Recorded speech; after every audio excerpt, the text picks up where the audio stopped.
Hello everyone, welcome back. आज हम लोग देखेंगे ये क्वेश्चन नंबर 16 का ये न्यूमेरिकल दे रखा हुआ है। ये क्लास 10 का है। तो जैसे आप ये क्वेश्चन देख पा रहे हैं, आप समझ जाएंगे कि किस बुक का है ये। तो आइए हम लोग क्वेश्चन को समझते हैं। तो सबसे पहले हम लोग देखेंगे कि यहाँ पर 3 रजिस्टर्स दे रखा हुआ in connected so in figure diagram. तो यहाँ पर डायग्राम दे रखा हुआ है। इसी तरह से 3 जो रजिस्टर इस तरह से कनेक्टेड में है। यहाँ पर देखेंगे कि 5 ओम और यहाँ पर में 1 एम्पियर जो है करंट जा रहा है। तो जब यहाँ पर 5 ओम में 1 एम्पियर का करंट फ्लो हो रहा है, तो इसके साथ और क्या घटना हो सकता है, हमने सारी जानकारी हम यहाँ पर ले लेते हैं। और तब हम लोग आगे का न्यूमेरिकल जैसे ही सॉल्व करेंगे ना, वो तुरंत ऑटोमेटिक सॉल्व हो जाएगा। तो सबसे पहले हम समझेंगे कि अब यहाँ पर अगर 1 एम्पियर का करंट जा रहा है, तो इसका मतलब ये है ना कि इसमें बैटरी जुड़ा हुआ है। क्या है? बैटरी जुड़ा हुआ है। तो अब ऐसे समझिए कि ये बैटरी ही 1 एम्पियर का करंट दे रहा है। क्या दे रहा है? बैटरी 1 एम्पियर का करंट दे रहा है। तो इसी बात को हम कहेंगे ITH। क्या कहेंगे? ITH। तो सबसे पहले आप ये पता लगाइए कि बैटरी वोल्टेज है कितना, बैटरी का वोल्टेज है कितना। ठीक है ना? तो ये पता लगाने के लिए आपको क्या करना है, VTH इक्वल टू होता है ITH इंटू RTH। हाँ या ना? मैं उम्मीद करता हूँ आप ये बात समझ पा रहे होंगे। V इक्वल टू होता है IR। हम ये अगर ये टोटल वोल्टेज का निकालना है तो टोटल करंट होना चाहिए और टोटल रेजिस्टेंस होना चाहिए। टोटल करंट होने के नाते हम यहाँ पर ITH लिखे हैं और टोटल रेजिस्टेंस होने के नाते हम यहाँ पर RTH लिखे हैं। और इसी प्रकार हमें अगर इन दोनों का मल्टीप्लाई कर देंगे तो टोटल वोल्टेज ही निकल जाएगा। इसी को हम कहते हैं VTH। ठीक है ना?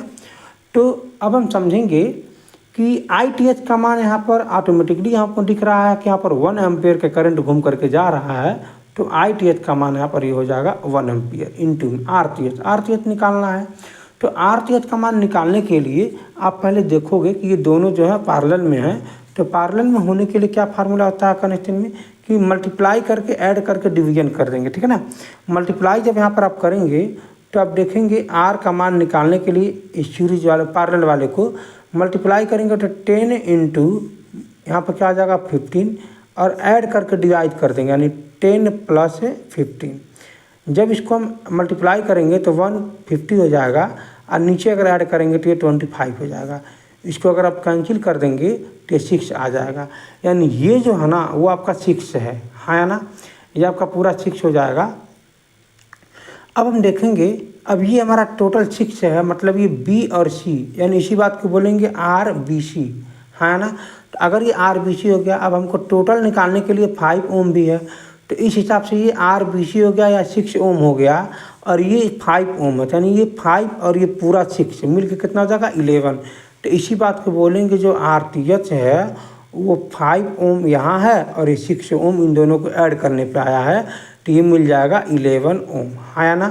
तो अब हम यहाँ पर क्या लिखेंगे, RTH का जो मान है वो आपका 11 ओम आ गया। तो जैसे ही 11 ओम आ गया, अब इसको मल्टीप्लाई कर देंगे तो यहाँ पर VTH का जो मान आ जाएगा वो 11 वोल्ट भी आ जाएगा। बात समझ में आ गया? यानी जो बैटरी लगा ना वो आपका 11 वोल्ट का बैटरी लगा है। तो अब ये कहना ये चाह रहा है कि क्वेश्चन में अब हम देखेंगे कि क्वेश्चन क्या पूछ रहा है कि what is the current for the other resistance to resistance. यानी यहाँ का तो हमको मिल चुका है 1 एम्पियर। अब इसमें का करंट पूछ रहा है 10 ओम में और ये 15 एम्पियर मतलब 15 ओम में करंट पूछ रहा है। यानी इन दोनों में अलग अलग करंट पूछ रहा है। तो सबसे पहले आपको ये बात आपको पता होना चाहिए कि यहाँ का देखिए टोटल जो वोल्टेज है, ये जो टोटल जो वोल्टेज अभी हमने निकाला हुआ है, यहाँ पर टोटल जो वोल्टेज अभी निकाले हैं, तो यहाँ मेरा आया है 11 वोल्ट। इसका मतलब ये भी हमारा क्या है 11 वोल्ट है। अब ये 11 वोल्ट में अब ये AB के बीच में कितना वोल्टेज है, तो पहले आप ये बताएंगे AB के बीच में जो वोल्टेज है वो यहाँ पर आप लिखेंगे VAB। क्या लिखेंगे? VAB। तो यानी यहाँ का जो वोल्टेज है ना वो कितना है, वो बताएंगे आप 5 इंटू 1 एम्पियर, मतलब V इक्वल टू होता है I इंटू R। I का मान 1 और R का मान 5। इन दोनों को मल्टीप्लाई कर देंगे तो हमारा आ जाएगा 5 वोल्ट। यानी ये हमारा हो जाएगा 5 वोल्ट। तो हमारा BC के अंदर में कितना वोल्टेज हो जाएगा बाबू, ये हमारा 5 वोल्ट है और ये BC का जो वोल्टेज अगर हम ऐड कर देंगे BC का वोल्टेज तो हमारा 11 वोल्ट होना चाहिए। इसका मतलब इसका वोल्टेज और इन दोनों का वोल्टेज ऐड करने पर ये 11 वोल्ट होना चाहिए। ऐसा क्यों? क्योंकि देखिए बात ये पैरेलल क्रम में है, पैरेलल में होने के नाते इन दोनों का वोल्टेज सेम होगा। क्या होगा? सेम होगा। तो जो वोल्टेज ना यहाँ पर है अब इनका वोल्टेज सेम होगा, तो यानी इस वोल्टेज और ये वोल्टेज ऐड कर देंगे तो इसके बराबर होगा। तो अभी मैंने याद किया यहाँ पर 5 वोल्टेज है, यहाँ पर 5 वोल्टेज है, तो यहाँ पर कितना वोल्टेज होगा? 6 वोल्टेज हो जाएगा, ठीक ना। अब आपसे मेरा सवाल है, यहाँ पर मेरा 6 वोल्टेज हो गया और यहाँ पर भी कितना वोल्टेज है? 6 वोल्टेज है। अब हम आते हैं क्वेश्चन पर डायरेक्ट पर। क्वेश्चन ये पूछ रहा कि 10 ओम में कितना करंट है, यानी इसमें कितना करंट है। तो आपको बताना होगा कि सर I जो होगा यहाँ पर I इक्वल टू होता है V/R, तो V का मान हो जाएगा यहाँ पर 6 वोल्ट और R का मान आ जाएगा यहाँ पर ये 10 ओम। तो जैसे ही 10 में अगर 6 से डिवाइड कर देंगे तो 0.6 एम्पियर आ जाएगा। हाँ या ना? मैं उम्मीद करता हूँ आप ये बात समझ गए होंगे। इसी प्रकार यहाँ पर भी हम देखेंगे कि 15 एम्पियर में कितना वोल्टेज है, तो I इक्वल टू होता है V/R, तो V का मान यहाँ पर ये 6 है और नीचे हमारा ये 15 है। तो आप क्या करेंगे, इसको कैंसिल करेंगे तो 0.4 वोल्ट आ जाएगा। क्योंकि देखिएगा यहाँ पर 6 में अगर हम 15 से डिवाइड कर देंगे तो यहाँ पर पॉइंट लगा करके 0 लगा देंगे, तो इसका मतलब यहाँ पर हो जाएगा कैंसिल आउट करके 4 से यहाँ हो जाएगा 4। इसका मतलब 0.64 एम्पियर यहाँ पर करंट आ जाएगा। यानी इस वाले में कितना करंट है? 0.4 ओम एम्पियर, सॉरी, और इसमें कितना हो जाएगा? 0.6 एम्पियर, ठीक है ना। तो यही है इसमें करंट, आप इसे निकाल सकते हैं। और यही बात यहाँ पर क्या पूछ रहा है कि पोटेंशियल डिफरेंस पूछ रहा है अक्रॉस AB का। तो मैंने अभी बताया है कि यहाँ पर जो पोटेंशियल डिफरेंस होगा AB की जगह पर, जिसे हम बोल सकते हैं VAB। तो V बराबर क्या होता है? I into R। तो I का मान है यहाँ पर 1 और R का मान यहाँ पर निकला हुआ यहाँ पर है 5। तो ये मल्टीप्लाई कर देंगे तो यहाँ पर 5 वोल्ट हो जाएगा अक्रॉस VAB के बीच में। इसी प्रकार यहाँ पर क्या पूछ रहा है कि अक्रॉस AC के बीच पूछ रहा है। क्या पूछ रहा है? AC के बीच में, टोटल के बीच में, A और AC के बीच, टोटल यहाँ से लेकर के यहाँ तक का। इसका मतलब अब आप यहाँ देखेंगे कि VAC के बीच पूछ रहा है, तो करंट मतलब यहाँ का हो जाएगा I इंटू R, ठीक है। तो I का मान कितना है? जो करंट यहाँ पर बैटरी दे रहा है वही करंट सब में मिल के जा रहा है। इसका मतलब I का मान हो जाएगा 1। R का मान जो हो जाएगा, अब ये मैंने यहाँ पर RTH का मान निकाले हैं, तो RTH यहाँ पर 11 ओम है। इसका मतलब ये है कि ये टोटल जो है आपका ये AC जो हो जाएगा यहाँ से यहाँ तक, जिसे हम RTH बोले हैं, इसी को हम बोलेंगे RAC और इसी को कह सकते हैं यहाँ पर ये 11 ओम। तो ये मेरा आंसर आ जाएगा यहाँ पर ये 11 I के साथ मल्टीप्लाई कर देंगे तो 11 वोल्ट हो जाएगा। यानी ये जो पूछ रहा है अक्रॉस AB के बीच में, इसको हम कह सकते हैं कि VAC के 11 वोल्ट ही आएगा, सॉरी 11 वोल्ट यहाँ पर ये मेरा आंसर हो जाएगा। मैं उम्मीद करता हूँ आप ये बात समझ गए होंगे। अब हम आते हैं यहाँ पर कह रहा कि what is the total resistance.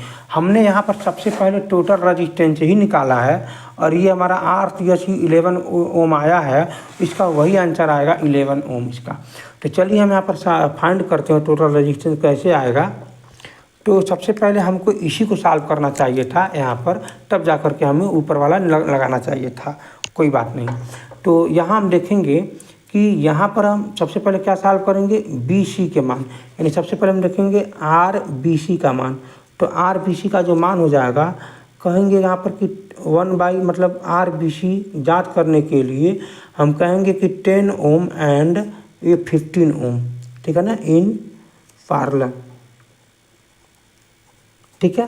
तो जब ये पैरेलल में होने के नाते RBC का मान निकलेगा 1/RBC इक्वल टू 1/15, 10 प्लस 1/15, है ना। अब हम नीचे के यहाँ पर 30 बना देंगे, तो 3 का मल्टीप्लाई कर देंगे ऊपर नीचे और यहाँ पर 2 का मल्टीप्लाई कर देंगे, ताकि नीचे हमारा 30 बन जाएगा और ऊपर यहाँ 3 आ जाएगा और यहाँ पर 2 आ जाएगा। तो इसी बात को कहेंगे 1/RBC का मान निकालने के लिए ऊपर ये ऐड करने के बाद 5 आ जाएगा अपन नीचे 30 हो जाएगा। जब इसको हम आर बी सी का मान निकालेंगे तो ये हो जाएगा 30/5 कैंसिल आउट करने पर 6 ओम आ जाएगा। यानी यहाँ पर इन दोनों को भी हम ऐड किए हैं तो मेरा 6 ओम आ गया है, जिसे हम आर बी सी कहेंगे। अब हमको निकालना है टोटल, मतलब total resistance R T H, और आर टी एच को ही हम कहते हैं आर ए सी। निकालने के लिए हमको क्या करना कि आर निकालने के लिए इसका मतलब ये जो है R A B and R B C इन किस में है, सीरीज में है। इसका मतलब ये हुआ कि सीरीज में होने के नाते चीज़ें चीज़ें ऐड कर देते हैं। तो इसका हम क्या यहाँ पर लिखेंगे R T H equal to ये यहाँ पर जो ये करंट है और सॉरी रेजिस्टेंस है और यहाँ पर रेजिस्टेंस है, दोनों को ऐड कर देंगे चीज़ें। इसको हम कहेंगे आर बी सी प्लस ये हो जाएगा आर बी सी प्लस ये आर बी सी, ये आर ए सी है प्लस ये आर बी सी है। तो इसको हम ऐड कर देंगे तो यहाँ पे कितना आ जाएगा 5 प्लस ये 6 है 11 ओम। तो अब आप ये कह सकते हैं कि आर टी एच कहें, इसको आप या तो टोटल का आर ए बी कहें, ए सी कहें, सॉरी आर ए सी कहें, इसको हम कह सकते हैं आर ए सी, या फिर आर टी एच बराबर 11 ओम। यही हमारा क्या है आंसर है।